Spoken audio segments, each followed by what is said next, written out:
అసలు ఈ దోపిడి దొంగతనాల గురించి ఎంత చెప్పినా ఓడవని ముచ్చట అవుతుందో దొరికేటోళ్ళు దొరుకుతూనే ఉన్నారు, జైల్లో పడుతూనే ఉన్నారు, మళ్ళా బయటికి వస్తాను దొంగతనాలకు దిగబడుతూనే ఉన్నారు.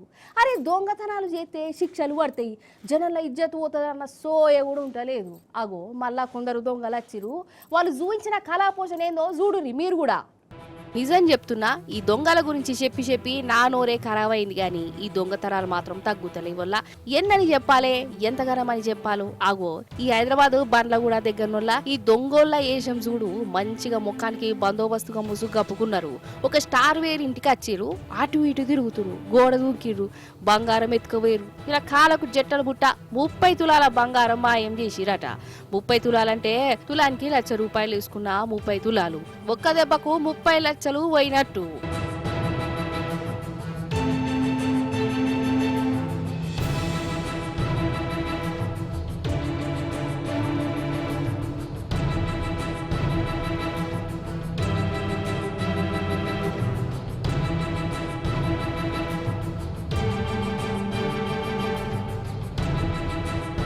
ఇంకోటి రాజేంద్ర నగర్ కానే హైదర్ కూడా ఉన్నది కదా, ఆడ కూడా సేమ్ టు సేమ్ దొంగతనం.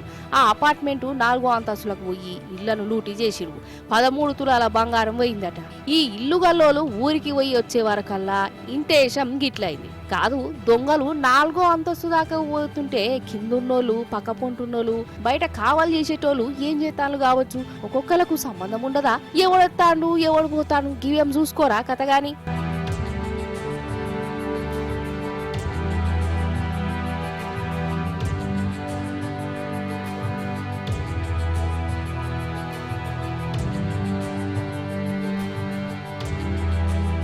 పట్నంలా దొంగలు గట్ల రెచ్చిపోతే ఇటు సంగారెడ్డి దొంగలు చూడురి ఎంత బేకార్ పని చేసిరో. జోగిపేటలనొల్ల పట్ట పగిలిటే ఇగో పాపంకి పెద్దవ మెడలో ఉన్న పుస్తల తాడును కొట్టేసిరు. బంగారు పుస్తల తాడట. ఆమె కండ్ల కారం కొట్టి మరి దొంగతనం చేసిరటనొల్ల.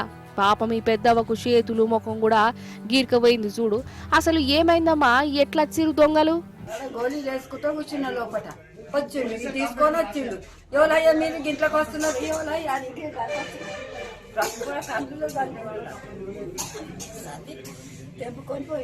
ఆగానట. పట్టపగలే గిట్ల దిగబడుతుంటే ఎవరిచ్చిన ధైర్యం కావచ్చు ఆ దొంగలకు? పోలీసులు వేస్ట్, వాళ్ళు ఉన్నా ఒకటే లేకున్నా ఒకటే అని అనుకున్నారు. అయ్యింది కథకు నా వారెద్దు అన్నట్టు. ఇప్పుడు సూర్యాపేటకు రారుల్లా అగో చూసినవా ఎన్ని బండ్లున్నాయో? సినిమా సమాజైంది కదా మీకు, ఇవన్నీ దొంగ బండ్లే.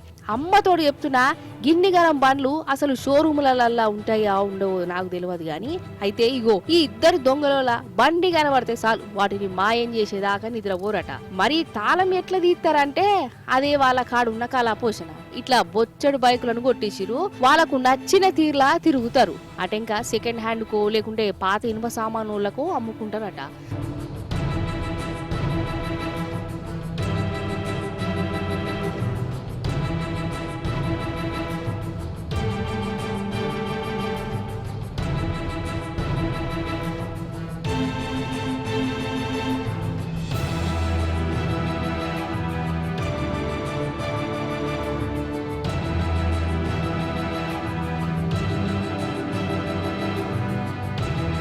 సర్ప్రైజ్ వాహనాల చెకింగ్ చేస్తున్న క్రమంలో ఒక నేరస్తుడు అనుమానంగా పోలీసులను చూసి తప్పించుకోకపోయే క్రమంలో మన వాళ్ళు అప్రహెండ్ చేసి విచారణ చేస్తే అతను మనకు వేమూరి కృష్ణ, ఇతను చిలుకూరు మండలం కట్టకొమ్మగూడానికి చెందినటువంటి వ్యక్తి.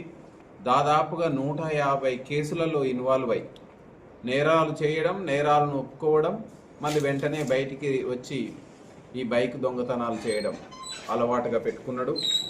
ఇతనితో పాటుగా రేఖల శివకుమార్ అని మనకు నకరికల్ మండలం అర్లగూడెం గ్రామ నివాసి, కమ్మేడ్గా దొంగతనాలు చేయడం, లేకపోతే A1 వేమూరి కృష్ణ చేసినటువంటి దొంగతనాలని వాహనాలను తీసుకొని మామూలుగా సామాన్య ప్రజలకి ఇవన్నీ బ్యాంకు రికవరీలో వచ్చిన వాహనాలు, వీటికి డాక్యుమెంట్స్ వస్తాయని చెప్పి అందరికీ అమ్మడం, ఇద్దరు నేరస్తులని చాకచక్యంగా పట్టుకోవడం జరిగింది.